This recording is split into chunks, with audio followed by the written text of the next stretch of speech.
بسم اللہ الرحمن الرحیم یا ایہا الذین آمنوا اتقوا اللہ ولتنظر نفس ما قدمت لغد واتقوا اللہ ان اللہ خبیر بما تعملون۔ اے ایمان والو، اللہ سے ڈرتے رہو اور ہر شخص کو دیکھنا چاہیے کہ اس نے کل یعنی آخرت کے لیے کیا سامان بھیجا ہے، اور ہم پھر کہتے ہیں کہ اللہ سے ڈرتے رہو، بے شک اللہ تمہارے سب اعمال سے خبردار ہے۔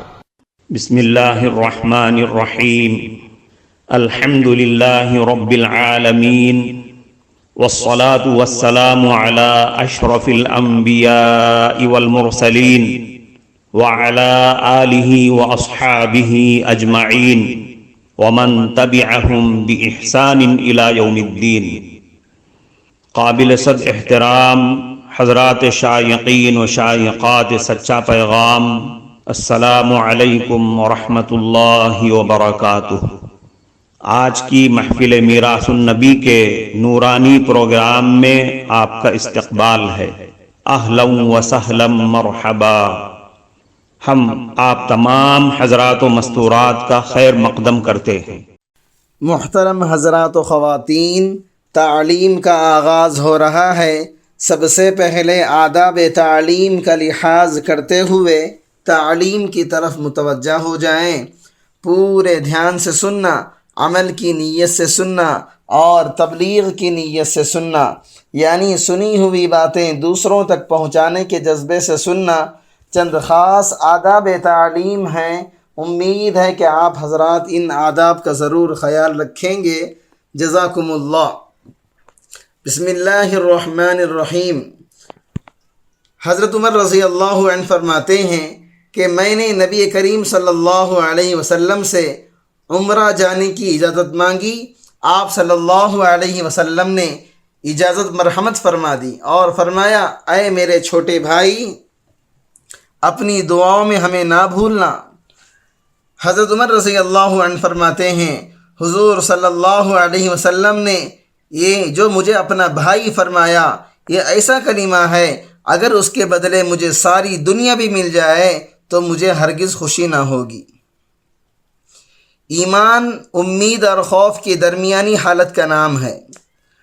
حضرت عمر رضی اللہ عنہ نے ایک مرتبہ فرمایا کہ اگر آسمان سے کوئی منادی یہ اعلان کرے کہ اے لوگو، ایک آدمی کے علاوہ باقی تم سب کے سب جنت میں چلے جاؤ گے، تو مجھے اپنے اعمال کی وجہ سے ڈر ہے کہ وہ ایک آدمی میں ہی ہوں گا۔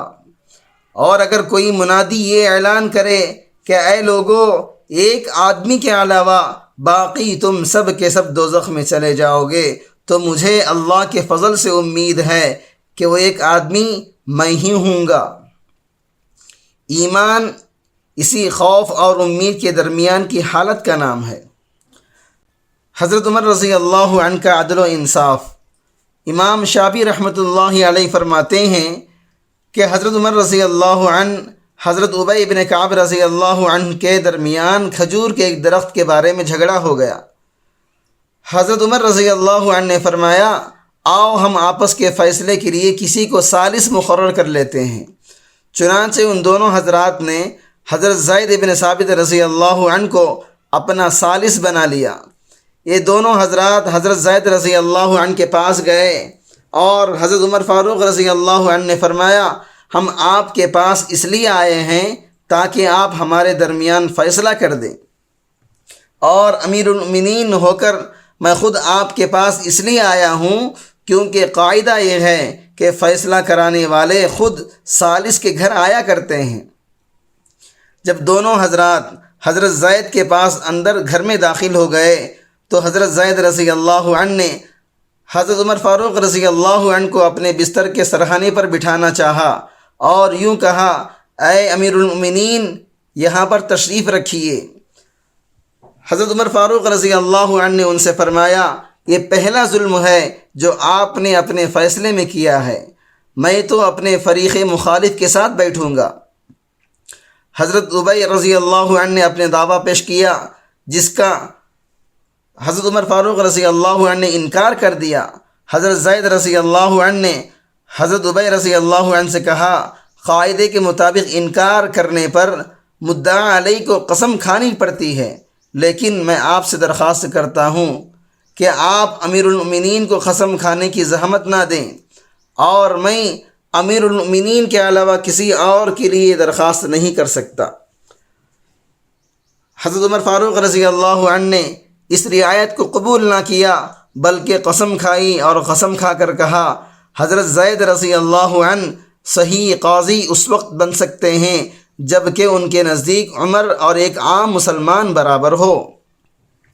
حضرت عبداللہ ابن عباس رضی اللہ عنہما فرماتے ہیں، ایک باندی نے حضرت عمر فاروق رضی اللہ عنہ کی خدمت میں آ کر کہا، میرے آقا نے پہلے مجھ پر تہمت لگائی، پھر مجھے آگ پر بٹھایا، جس کی وجہ سے میری شرمگاہ جل گئی۔ حضرت عمر فاروق رضی اللہ عنہ نے اس سے پوچھا، کیا تمہارے آقا نے تم کو برا کام کرتے ہوئے دیکھا تھا؟ اس باندی نے کہا، نہیں۔ حضرت عمر فاروق رضی اللہ عنہ نے پوچھا، کیا تم نے کسی برائی کا اس کے سامنے اقرار کیا تھا؟ اس باندی نے کہا، نہیں۔ حضرت عمر فاروق رضی اللہ عنہ نے کہا، اسے میرے پاس لے آؤ۔ چنانچہ وہ آدمی آ گیا۔ جب حضرت عمر فاروق رضی اللہ عنہ نے اس آدمی کو دیکھا تو فرمایا، کیا تم انسانوں کو وہ عذاب دیتے ہو جو اللہ کے ساتھ خاص ہیں؟ اس آدمی نے کہا، اے امیر المؤمنین، مجھے اس باندی پر شبہ ہوا تھا۔ حضرت عمر فاروق رضی اللہ عنہ نے پوچھا، کیا تم نے اسے وہ کام کرتے ہوئے دیکھ لیا تھا؟ اس نے کہا، نہیں۔ حضرت عمر فاروق رضی اللہ عنہ نے پھر پوچھا، کیا اس باندی نے تمہارے سامنے اس جرم کا اعتراف کیا تھا؟ اس نے کہا، نہیں۔ حضرت عمر فاروق رضی اللہ عنہ نے کہا، اس ذات کی قسم جس کے قبضے میں میری جان ہے، اگر میں نے نبی کریم صلی اللہ علیہ وسلم کو یہ فرماتے ہوئے نہ سنا ہوتا کہ مالک سے اس کے غلام کو اور والد سے اس کے بیٹے کو بدلہ نہیں دلوایا جائے گا، تو میں تجھ سے اس باندی کو بدلہ دلواتا۔ اور پھر حضرت عمر فاروق رضی اللہ عنہ نے اس آدمی کو 100 کوڑے مارے اور اس باندی سے فرمایا، تو جا، تو اللہ کے لیے آزاد ہے، تو اللہ اور اس کے رسول صلی اللہ علیہ وسلم کی آزاد کردہ ہے۔ میں گواہی دیتا ہوں کہ میں نے نبی کریم صلی اللہ علیہ وسلم کو یہ فرماتے ہوئے سنا ہے کہ جسے آگ میں جلایا گیا یا جس کی شکل آگ سے جلا کر بگاڑ دی گئی وہ آزاد ہے، اور وہ اللہ اور اس کے رسول صلی اللہ علیہ وسلم کا آزاد کردہ ہے۔ محترم ناظرین کرام، اس دینی اور ایمانی بیان کو سننے کے دوران ہی اس کو لائک کر دیجئے اور شیئر بھی کر دیجئے تاکہ دوسرے بھی اس سے فائدہ اٹھا سکیں۔ اللہ آپ کو جزائے خیر عطا فرمائے۔ حضرت عمر رضی اللہ عنہ کا اپنی اہلیہ سے خوشبو نہ تلوانا۔ حضرت اسماعیل ابن محمد ابن سعد ابن ابی وقاص رحمۃ اللہ علیہ کہتے ہیں، ایک مرتبہ حضرت عمر فاروق رضی اللہ عنہ کے پاس بحرین سے مشک اور عنبر آیا۔ حضرت عمر فاروق رضی اللہ عنہ نے فرمایا، اللہ کی قسم، میں چاہتا ہوں کہ مجھے کوئی ایسی عورت مل جائے جو تولنا اچھی طرح جانتی ہو، اور وہ مجھے خوشبو تول دے تاکہ میں اسے مسلمانوں میں تقسیم کر سکوں۔ ان کی اہلیہ عاتکہ بنت زید ابن عمر ابن نفیل نے کہا، میں تولنے میں بڑی ماہر ہوں، لائیے میں تول دیتی ہوں۔ حضرت عمر رضی اللہ عنہ نے فرمایا، نہیں، تم سے نہیں تلوانا ہے۔ انہوں نے کہا، کیوں؟ حضرت عمر فاروق رضی اللہ عنہ نے فرمایا، مجھے ڈر ہے کہ تو اسے اپنے ہاتھوں سے ترازو میں رکھے گی، یوں کچھ نہ کچھ خوشبو تیرے ہاتھ کو لگ جائے گی۔ اور کنپٹی اور گردن کی طرف اشارہ کرتے ہوئے فرمایا، اور یوں تو اپنی کنپٹی اور گردن پر اپنے ہاتھ پھیرے گی، اس طرح تجھے مسلمانوں سے کچھ زائد خوشبو مل جائے گی۔ حضرت عمر فاروق رضی اللہ عنہ کا بیٹے کو اونٹوں کی زائد رقم بیت المال میں جمع کروانے کا حکم۔ حضرت عبداللہ بن عمر رضی اللہ عنہما فرماتے ہیں، ایک مرتبہ میں نے کچھ اونٹ خریدے اور ان کو بیت المال کی چراگاہ میں چھوڑ آیا۔ جب وہ خوب موٹے تازے ہو گئے تو میں انہیں بیچنے کے لیے بازار لے آیا۔ اتنے میں حضرت عمر فاروق رضی اللہ عنہ بھی بازار تشریف لے آئے اور انہیں موٹے موٹے اونٹ نظر آئے، تو انہوں نے پوچھا یہ اونٹ کس کے ہیں؟ لوگوں نے انہیں بتایا یہ حضرت عبداللہ بن عمر رضی اللہ عنہما کے ہیں۔ تو فرمانے لگے اے عبداللہ، واہ واہ، امیر المؤمنین کے بیٹے کا کیا کہنے؟ میں دوڑتا ہوا آیا، میں نے عرض کیا امیر المؤمنین کیا بات ہے؟ آپ نے فرمایا یہ اونٹ کہاں سے لائے؟ میں نے عرض کیا میں نے یہ اونٹ خریدے تھے، پھر بیت المال کی چراگاہ میں چرنے کے لیے بھیجا تھا، اب میں ان کو بازار لے کر آیا ہوں تاکہ میں دوسرے مسلمانوں کی طرح انہیں بیچ کر نفع حاصل کر سکوں۔ حضرت عمر فاروق رضی اللہ عنہ نے فرمایا ہاں، بیت المال کی چراگاہ میں لوگ ایک دوسرے کو کہتے ہوں گے امیر المؤمنین کے بیٹے کے اونٹوں کو چراؤ اور امیر المؤمنین کے بیٹے کے اونٹوں کو پانی پلاؤ، میرے بیٹے ہونے کی وجہ سے تمہارے اونٹوں کی زیادہ رعایت کی ہوگی، اس لیے اے عبداللہ ان اونٹوں کو بیچ دو اور تم نے جتنی رقم میں خریدے تھے وہ تو لے لو اور باقی زائد رقم مسلمانوں کے بیت المال میں جمع کرا دو۔ معزز شائقین و شائقات سچا پیغام، آپ کو اندازہ لگ گیا ہوگا کہ یہ مضمون کتنا اہم ہے اور کس قدر فائدہ مند ہے۔ کم سے کم درجے میں سوشل میڈیا کے ذریعے سے بھی ہم اس کو زیادہ سے زیادہ شیئر کریں گے تو دعوت کے فریضے کی کوششوں میں ہم بھی اپنا کچھ حصہ ڈالنے والے بن سکتے ہیں۔